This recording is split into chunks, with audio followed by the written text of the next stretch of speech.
আসসালামু আলাইকুম রহমতুল্লাহ বারাকাতু। ভিডিওতে আসলাম একটা সাহায্যের আকুল আবেদন নিয়ে। আপনারা প্লিজ স্ক্রিনে যে ছবিটি দেখতে পারতেছেন, এই ছেলেটির নাম হলো রাসেল। আমাদের গ্রামেরই একটি ছেলে, খুব অসহায় ফ্যামিলির একটা ছেলে।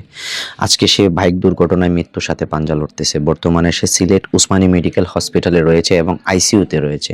রাসেলকে বাঁচাইতে গেলে অনেক টাকা প্রয়োজন। আমরা এলাকাবাসী এবং সবাই মিলে যে যতটুকু পারছি আমরা তা নিয়ে রাসেলের বাবার পাশে দাঁড়াইছি। তাতেই যেন আমাদের হচ্ছে না। আপনারা প্লিজ যে যতটুকু পারেন, আমি রাসেলের বাবার বিকাশ নাম্বার দিয়ে দিচ্ছি, আপনারা রাসেলের বাবার সাথে কথা বলে রাসেলের বাবাকে একটু সাহায্য করুন। আসলে রাসেল একমাত্র ফ্যামিলির উপার্জনকারী এবং রাসেলের বাবার আর্থিক অবস্থা ভালো না।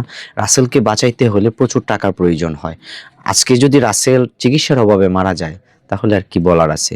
আমরা সবাই অনেকেই অনেকের পাশে দাঁড়াই। আজকে না হয় আমরা রাসেলের পাশে দাঁড়াইলাম।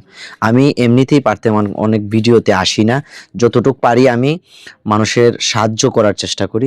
আজকে আমি রাসেলের জন্য আপনাদের কাছে হাত জোড় করে আপনাদের কাছে চাচ্ছি, আপনারা প্লিজ যে যতটুকু পারেন আপনারা রাসেলকে সাহায্য করবেন।